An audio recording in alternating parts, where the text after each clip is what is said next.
Hello yours. சமீபத்தில் ஸ்ரீலங்கா டூருக்கான இந்திய அணி அறிவிக்கப்பட்டிருந்துச்சு.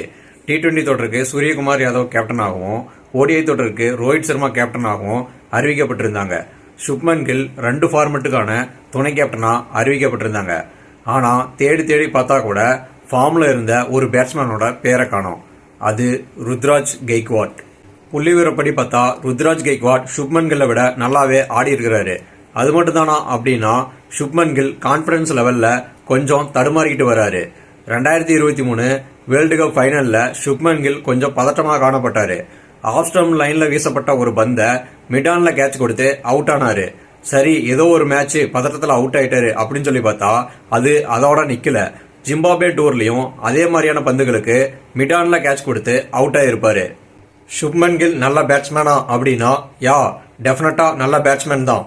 ஆனா ருத்ராஜ் கெய்க்வாட் அவரை விட நல்லா பர்ஃபார்ம் பண்ணும்போது அவருக்கே வாய்ப்பு வழங்கப்படல அப்படிங்கறதுதான் கேள்வி. ஜிம்பாப்வே தொடர்களிலும் ஆரம்பத்துல சுப்மன் கில் கொஞ்சம் பதட்டமா காணப்பட்டாரு.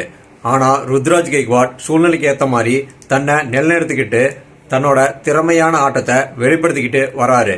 அது மட்டும் இல்லாம எந்த பேட்டிங் ஆர்டர்ல இறக்கி விட்டாலும் தொடர்ந்து தன்னோட சிறப்பான பேட்டிங்கை வெளிப்படுத்திக்கிட்டு வராரு. ஜிம்பாப்வே தொடர்ல 5வது T20 போட்டியில ருத்ராஜ் கெய்க்வாட் எடுக்கப்படாத போது சரி, மற்ற வீரர்களுக்கு வாய்ப்பளிப்பதற்காக ஓய்வளிக்கப்பட்டிருக்கலாம் அப்படின்னு நினைச்சாங்க. ஆனா இலங்கை தொடர்ல ருத்ராஜ் கெய்க்வாட் எடுக்கப்படாது கொஞ்சம் வருத்தம் அளிக்குது.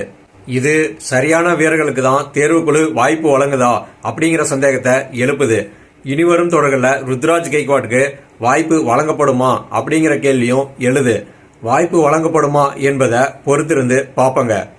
ஆனா சரியான வீரர்களுக்கு வாய்ப்பு வழங்கினால் மட்டும்தான் இந்திய அணி முழுமையான வெற்றிகளை பெற முடியும். அதுதான் ரசிகர்களோட விருப்பமாகவும் இருக்குது.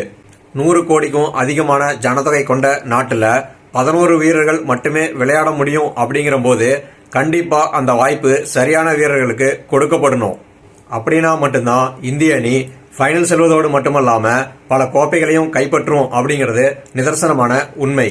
இந்த வீடியோ பிடிச்சிருந்தா லைக் பண்ணுங்க, ஷேர் பண்ணுங்க, சேனலை சப்ஸ்கிரைப் பண்ணுங்க. நன்றி மக்களே.